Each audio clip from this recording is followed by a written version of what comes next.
नमस्कार दोस्तों, मैं सतवीर दलाल अपने YouTube के भारत लिंक चैनल पर आपका स्वागत करता हूं। दोस्तों, आज हम जिस शख्सियत से रूबरू हो रहे हैं यह है श्री अरुण अग्रवाल जी।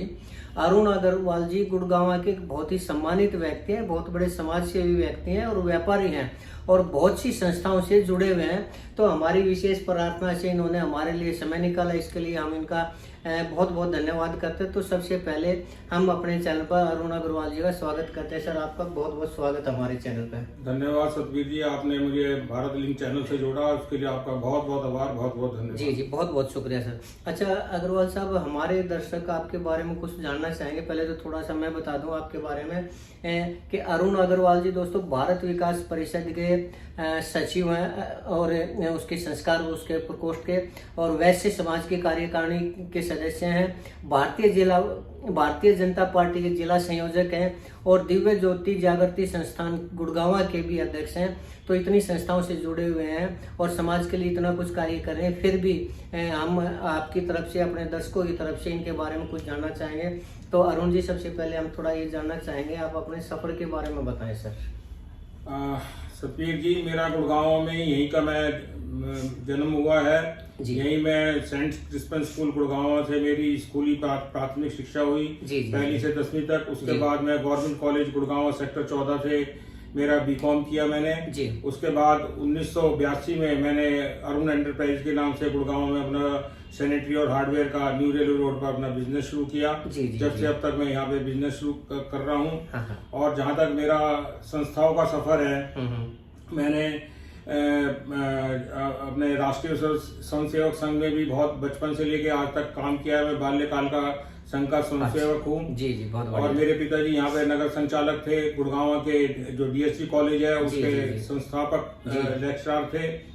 और गुड़गांव में जो अपने एसडी आदर्श विद्यालय है और एसएन सिद्धेश्वर स्कूल है, उसके दोनों के मेरे पिताजी संस्थापक रहे। और पॉलिटिकल साइंस और हिस्ट्री की बहुत सारी उन्होंने किताबें लिखी। और मैं खुद यहाँ पर काफी संस्थाओं से जुड़ा हुआ हूँ। भारत विकास परिषद में क्षेत्रीय सचिव संस्कार का दायित्व मेरे पास रहा है। और वैश्य समाज सेक्टर 4 और 7 में मैं 10 साल जनरल सेक्रेटरी रहा, 6 साल वाइस प्रेसिडेंट रहा। अब वहाँ सदस्य कार्यकारिणी हूँ। इस तरीके से दिव्य ज्योति जागृति संस्थान में भी मैं पिछले 15 साल से जुड़ा हुआ हूँ, जो कि एक धार्मिक और सामाजिक संस्था है। मेरे परम पूज्य गुरुदेव सर श्री आशुतोष जी की संस्था है, उससे मैं जुड़ा हुआ हूँ और धार्मिक सामाजिक कार्य करने में संलग्न रहती है। इस तरीके से मेरा ये अपने जीवन का संघर्ष चलता रहता है। और मैं अपने बिजनेस में लगा हुआ हूँ पिछले 40-42 सालों से। मैंने 82 में अपना बिजनेस शुरू किया था। बहुत बढ़िया। ये मेरा जीवन का सफर है। बहुत बढ़िया सर। अच्छा सर, थोड़ा सा हम जानना चाहेंगे कि आप भारत विकास परिषद से जुड़े हुए हैं, तो भारत विकास परिषद क्या काम करती है और आपने उसमें क्या किया अब तक? भारत विकास परिषद के 5 सूत्र हैं: संपर्क, सहयोग, संस्कार, सेवा और समर्पण।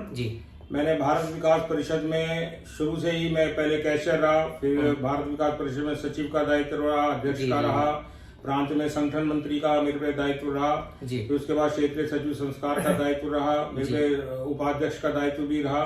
तो प्रांत में इस तरीके से मेरे पे सब तरीके के दायित्व रहे हैं। और मैंने संस्कार पे ज्यादा काम किया है। राष्ट्रीय समूहगान प्रतियोगिता करती है जिसमें ताकि बच्चों के अंदर संस्कार के काम बच्चों में आए।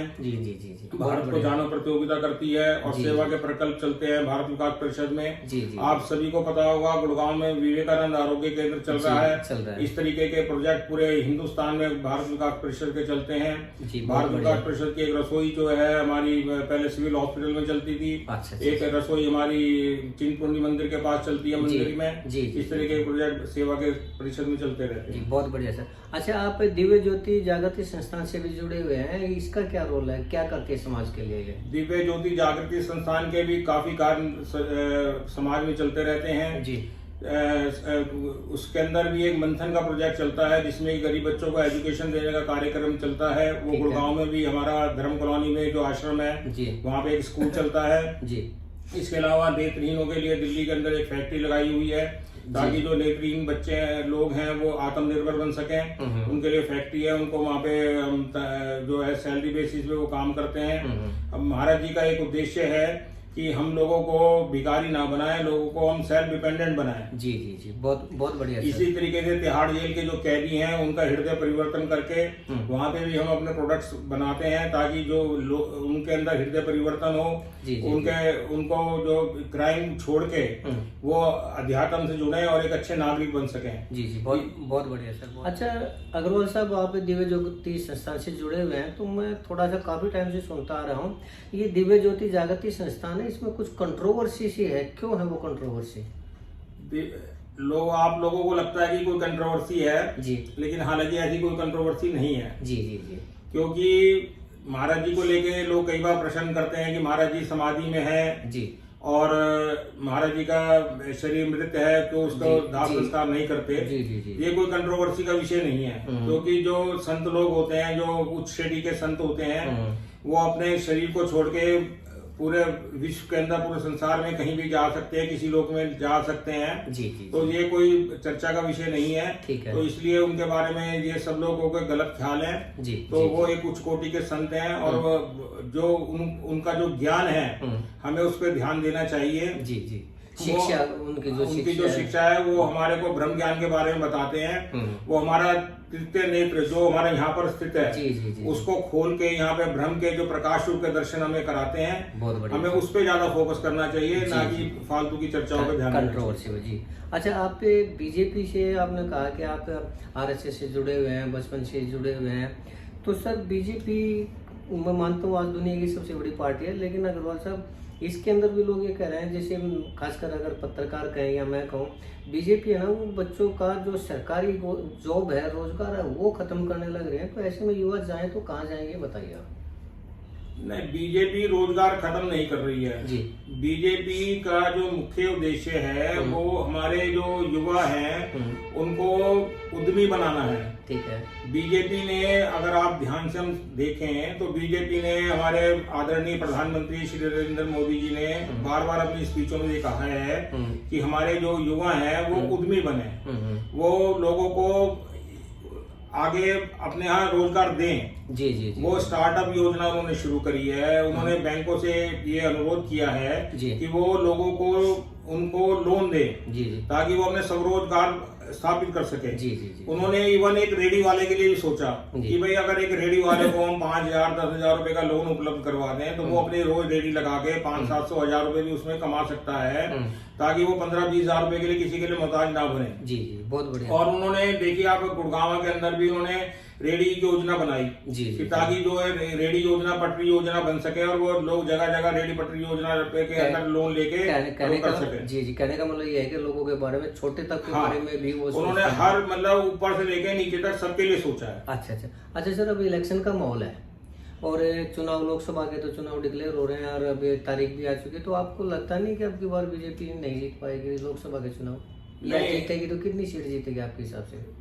अब की बार जो सीटें जीतेगी, पिछली बार, अब की बार मोदी जी ने इतने काम करे हैं पिछले 10 सालों के अंदर जिसको हम कभी सोच नहीं सकते थे। ठीक है। अब की बार मोदी ने धारा 370 इकट्ठी खत्म करी, राम मंदिर बनवाया, काशी के अंदर जो मुद्दा चल रहा है वहाँ पे काशी कॉरिडोर बनवाया, और बहुत ऐसे काम है देश के अंदर, हाईवेज बनाए, वंदे भारत एक्सप्रेस बनाई, एम्स बनवाए, इतने सैकड़ों अनगिनत काम है जो मोदी जी ने करवाए।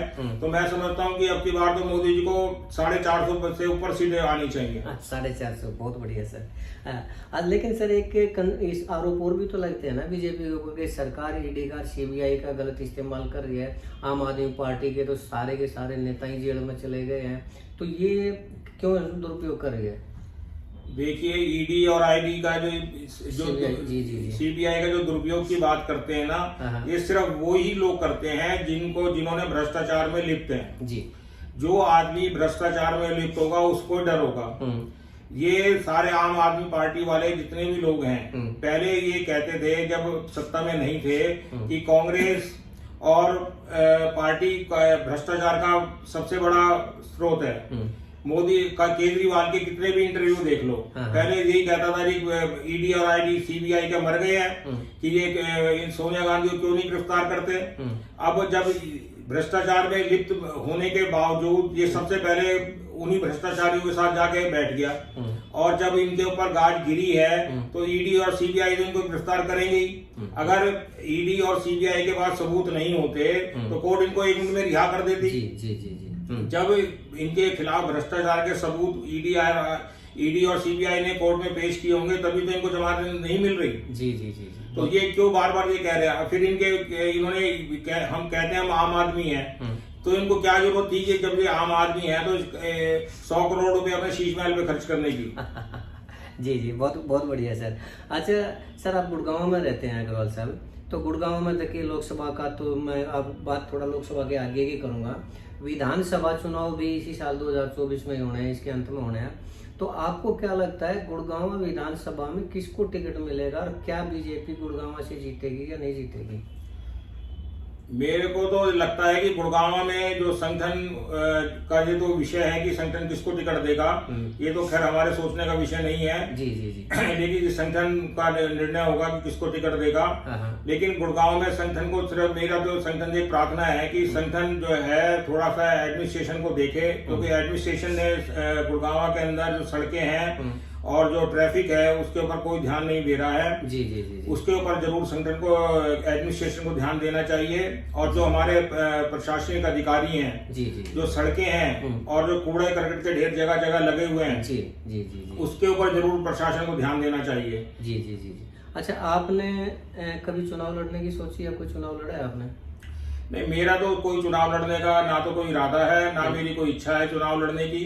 और मैं तो ये चाह रहा हूँ, मैं तो संगठन का आदमी हूँ, शुरू से संगठन में काम करा है। जब हमारे माननीय श्री सीताराम जी ने पहला चुनाव लड़ा था सन मेरे ख्याल से 78 के आसपास या 80 के आसपास उन्होंने चुनाव लड़ा था।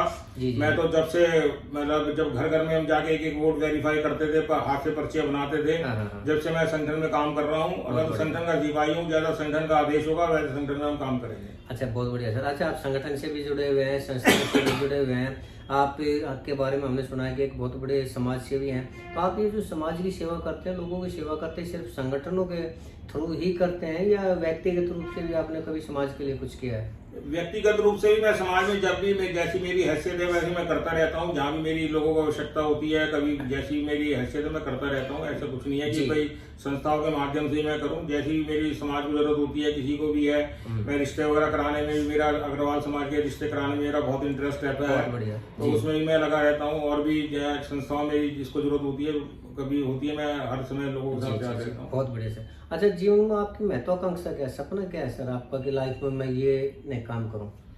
मेरे तो बस महत्वाकांक्षा तो बस ये कि मैं अपना मेरा जो आध्यात्मिक मेरा वो है वो मेरा साथ चलता रहे जी। और मैं अपनी जिंदगी का सफर सुख शांति से, ईमानदारी से समाज सेवा में लगा रहूं जी, और उसमें मेरा सुख शांति से पूरा हो। बहुत बढ़िया सर।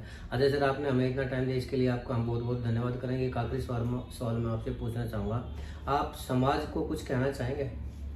मेरा तो समाज से यही कहना है कि हम सब लोग ईमानदारी से जो भी हमारे को काम भगवान ने दिया है उसको पूरा करें। समाज में जो भी संदेश हमारा यही है कि हम ये जो समाज में हम सब सोचते हैं कि भाई सब काम प्रशासन कर लेगा या सरकार कर देगी या एमएलए कर देगा, हम कुछ ना करें। हम सिर्फ ये भी संकल्प ले लें कि जो गंदगी का ढेर है उसमें हम अपना कूड़ा घर के बाहर ना फेंकें। सिर्फ इतना भी हम संकल्प ले लें कि कूड़े वाले को हम कूड़ा दे दें, तो भी हमारी जो घर की गंदगी है वो बाहर सड़क पे नहीं फैलेगी। जी, बहुत बढ़िया सर।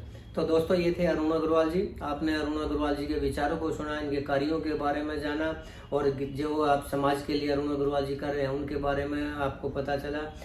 तो हम अरुण अग्रवाल जी ने जो हमारे लिए समय निकाला, इसके लिए हम इनका बहुत बहुत धन्यवाद करते हैं। और इसके साथ ही आपका भी धन्यवाद करते हैं कि आपने अरुण अग्रवाल जी के विचारों को सुना और आपने इस वीडियो को देखा और हमारे को टाइम दिया, इसके लिए आपका बहुत बहुत धन्यवाद। अगर आपको हमारा ये प्रयास अच्छा लगा तो हम आपसे प्रार्थना करना चाहेंगे कि आप इस वीडियो को लाइक करें, शेयर करें और दोस्तों चैनल को सब्सक्राइब जरूर करें। इसके साथ ही एक बार फिर हम अरुण अग्रवाल जी का भी धन्यवाद करते हैं और आपका भी धन्यवाद करते हैं। नमस्कार, जय हिंद, जय भारत। मैं भी भारत लिंक चैनल का बहुत बहुत आभार प्रकट करता हूं और सतवीर जी का बहुत बहुत धन्यवाद करता हूं कि उन्होंने अपने साथ मुझे जोड़ा। बहुत बहुत आभार। बहुत बहुत बढ़िया सर, धन्यवाद।